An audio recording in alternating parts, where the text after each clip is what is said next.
बहुत बड़ी खबर ईरान से आपको बता रहे हैं, जहां ईरानी मीडिया ने दावा किया है। एक बहुत बड़ा दावा ईरान की मीडिया की ओर से किया गया है। अयातुल्ला अली खामनेई की मौत के बाद ये बड़ी खबर कि अली खामनेई के बेटे मुज्तबा खामनेई भी मारे गए हैं। ईरान में खामनेई की मौत की पुष्टि के बाद मुज्तबा खामनेई को उनके संभावित उत्तराधिकारी के तौर पर देखा जा रहा था। ईरानी मीडिया दावा कर रही है कि मुज्तबा खामनेई अपने पिता के साथ ही मारे गए हैं। ये बड़ी खबर आपको बता रहे हैं। खामनेई के बेटे मुज्तबा खामनेई की मौत की खबर है।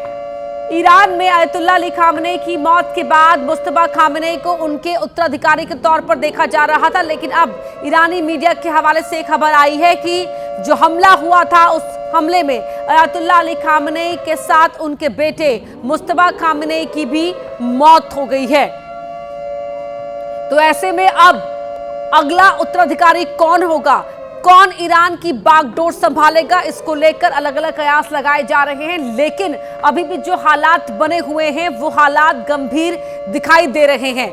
ऐसे में जहां एक तरफ खामनेई के साथ 7 कमांडर मारे गए हैं, जिनमें उनके chief of staff supreme leader Khamenei के दूसरे बेटे मुज्तबा खामनेई की मौत हो गई है, जिनका जन्म मशहद में 1969 में हुआ था।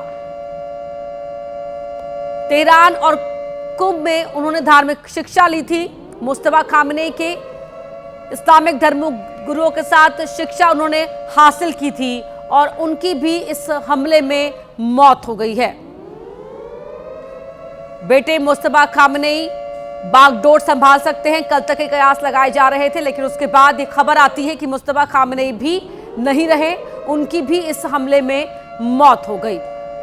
तो अब ईरान में कौन सत्ता में आएगा, कौन ईरान का अगला शासक होगा, इसको लेकर अलग अलग कयास लगाए जा रहे हैं। बड़ी खबर आपको बता दें, ईरान के खिलाफ युद्ध के दौरान अमेरिकी राष्ट्रपति डोनाल्ड ट्रंप का बयान सामने आया है।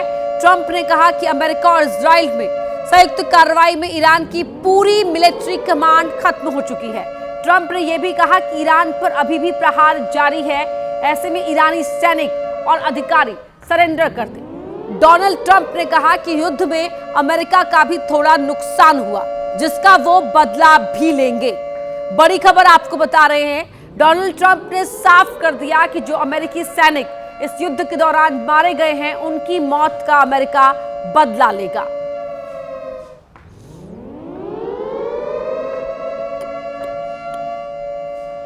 The entire military command is gone as well, and many of them want to surrender into saving their lives. Combat operations continue at this time in full force, and they will continue until all of our objectives are achieved. We have very strong objectives.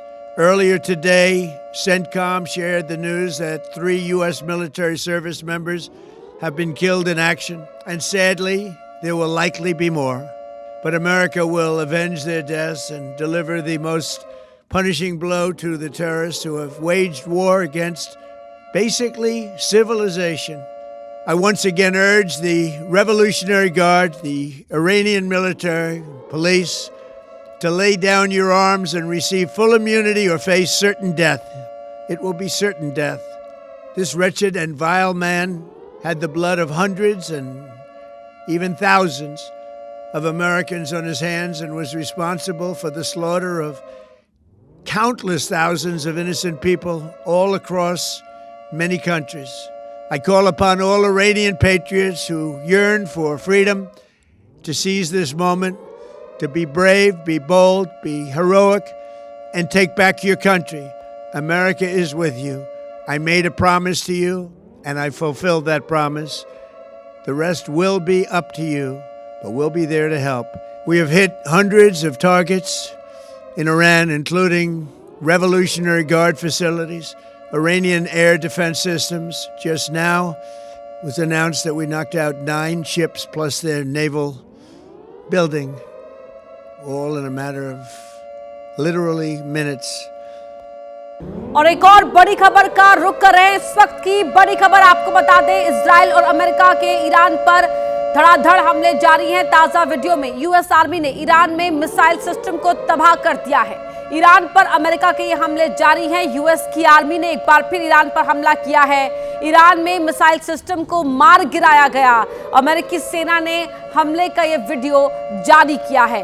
बड़ी खबर आपको बता रहे हैं, US की सेना ने एक बार फिर ईरान पर हमले किए हैं और इस हमले का वीडियो अमेरिका की ओर से जारी किया गया है। ईरान में मिसाइल सिस्टम को मार गिराया गया है। अमेरिकी सेना ने हमले का ये वीडियो जारी किया है। सरेंडर करें या मौत का सामना करें, अमेरिका के राष्ट्रपति डोनाल्ड ट्रंप ने ये पहले ही साफ कर दिया है। और अभी जो मौजूदा हालात हैं उनको देखते हुए ईरान में अभी भी अमेरिका की ओर से ये हमले लगातार जारी हैं। और इसी बीच एक और बड़ी खबर का रुख कर रहे हैं। बड़ी खबर आपको बता दें, इजराइल और यूएस आर्मी का ईरान पर जवाबी हमला। इजराइल की सेना ने तेहरान पर माफ कीजिएगा हमलों का दावा किया है। तेहरान में डिफेंस सिस्टम पर यह हमला किया गया। इजरायली सेना ने हमले का वीडियो भी जारी किया है। तेहरान में डिफेंस सिस्टम पर यह हमला किया गया और इस हमले का वीडियो इजराइल की ओर से जारी किया गया है। इजराइल और यूएस आर्मी का ईरान पर यह जवाबी हमला। तेहरान में डिफेंस सिस्टम पर यह हमला किया गया और आप वो वीडियो भी देख रहे हैं जो इजराइल की सेना की ओर से जारी किया गया है। हमले का यह वीडियो, इजराइल और यूएस आर्मी का ईरान पर जवाबी हमला। तो अभी भी लगातार जो दोनों ही तरफ से हमले किए जा रहे हैं और ये जवाबी हमला इजराइल और यूएस आर्मी की ओर से किया गया, जिसका वीडियो इजराइल की सेना ने जारी किया है। और ऐसे में डोनाल्ड ट्रंप ने यह साफ कर दिया है कि या तो सरेंडर करे या फिर मरने के लिए तैयार रहे। और एक और बड़ी खबर, मिडिल ईस्ट में ईरान पर अमेरिकी और इजरायली हमलों के बाद हालात बेहद तनावपूर्ण हो गए हैं। इस बीच खबर है कि इस महायुद्ध में ब्रिटेन भी शामिल हो गया है और ब्रिटेन अमेरिका और इजराइल के साथ मिलकर ईरान के खिलाफ ब्रिटेन ने मोर्चा खोल दिया है। ब्रिटेन के प्रधानमंत्री कीर स्टारमर ने कहा है कि वो ईरान के जवाबी हमलों को रोकने के लिए अमेरिका के साथ काम करने को तैयार है। इतना ही नहीं, ब्रिटेन ने अमेरिका को अपने मिलिट्री बेस के इस्तेमाल की इजाजत दे दी है। हालांकि ब्रिटेन ने यह भी कहा कि वो ईरान के खिलाफ हमले में शामिल नहीं होंगे, लेकिन अमेरिका उनके बेस का इस्तेमाल कर सकता है। The only way to stop the threat is to destroy the missiles at source, in their storage depots or the launchers which are used to fire the missiles. The United States has requested permission to use British bases. We have taken the decision to accept this request to prevent Iran firing missiles across the region, killing innocent civilians, putting British lives at risk, and hitting countries that have not been involved. We all remember the mistakes of Iraq, and we have learned those lessons. We were not involved in the initial strikes on Iran, and we will not join offensive action now. इस बीच एक और बड़ी खबर आपको बता रहे हैं, UAE के अबू धाबी पर ईरानी सेना का हमला। अबू धाबी के जायद पोर्ट को निशाना बनाया गया है। अबू धाबी के जायद बंदरगाह से धुआं उठता हुआ दिखाई दिया है। इस वक्त की ये बड़ी खबर, पोर्ट जायद पर हमला किया गया है। अबू धाबी के जायद पोर्ट पर वहां पर धुआं उठता हुआ देखा जा रहा है।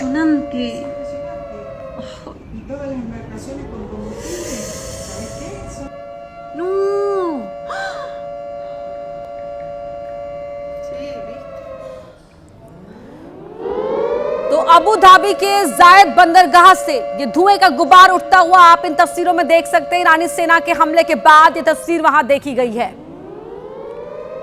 एक और बड़ी खबर, खामनेई की मौत के बाद भी ईरान पर इजराइल के हमले जारी हैं। इजरायली वायुसेना ने एक नया वीडियो जारी किया है। ईरान पर इजरायली सेना का यह हमला, इजराइल ने ईरान पर 30 से ज्यादा बम गिराए हैं। ईरान का बैलिस्टिक मिसाइल सिस्टम तबाह हो गया है। ईरान के डिफेंस सिस्टम पर भी हमला हुआ है। इजराइल की वायुसेना ने यह वीडियो जारी किया है। हमले के बाद इजराइल की सेना का बयान, नागरिकों की सुरक्षा के लिए हमले जारी रहेंगे, यह कहना है इजराइल डिफेंस फोर्सेस का।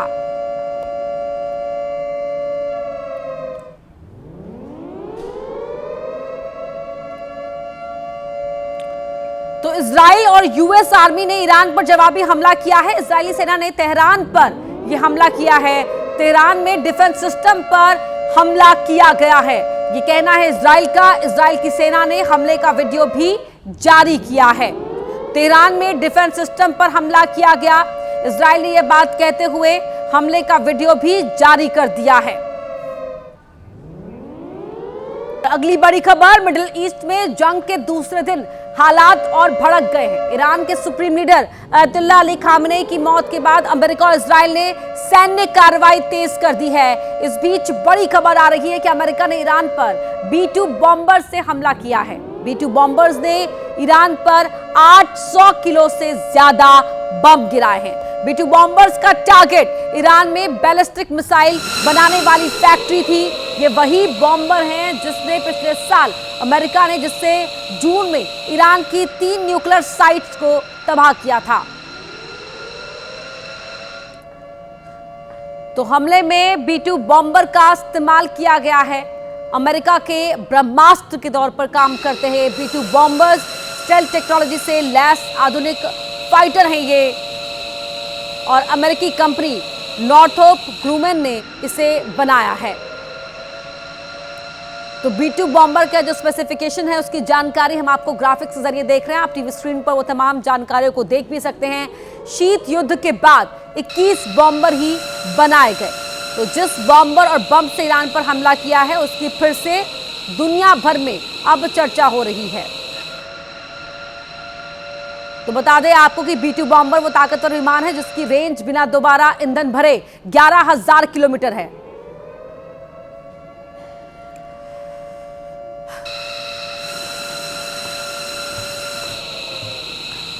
तो B-2 बॉम्बर क्रू में 2 पायलट होते हैं। ये B-2 बॉम्बर का स्पेसिफिकेशन, इसकी जानकारी हम आपको दे रहे हैं। 22 जून 2025 को यूएस ने कार्रवाई की थी B-2 बॉम्बर के जरिए। ईरान की 3 न्यूक्लियर साइट्स इस कार्रवाई में तबाह हो गई थी।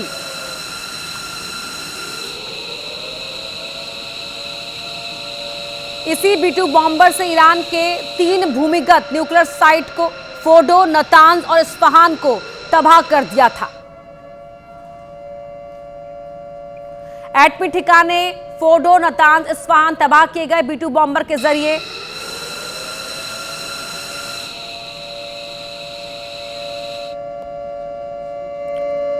तो ईरान के खिलाफ हमले को अमेरिका ने ऑपरेशन एपिक फ्यूरी का नाम दिया है। इसके जरिए ट्रंप ने ईरान के खिलाफ बड़ा मोर्चा खोला हुआ है। अब आपको दिखाते हैं ट्रंप के वो ब्रह्मास्त्र जिसके जरिए अमेरिका ने ईरान में कोहराम मचा दिया है।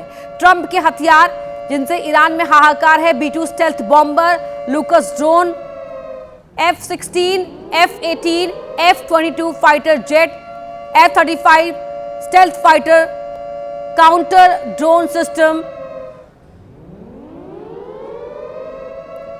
C-17 globe master, C-130 super Hercules, ये ट्रंप के वो हथियार। USS Abraham Lincoln, guided missile destroyer, counter drone system, M142 rocket system, और इन हथियारों ने ईरान में हाहाकार मचा दिया है।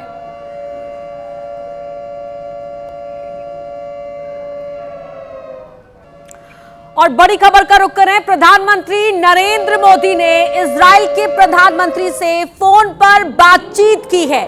पीएम मोदी ने बेंजामिन नेतन्याहू से बात की है। फोन पर दोनों के बीच ये बातचीत हुई जहां मौजूदा हालात पर दोनों ने चर्चा की है।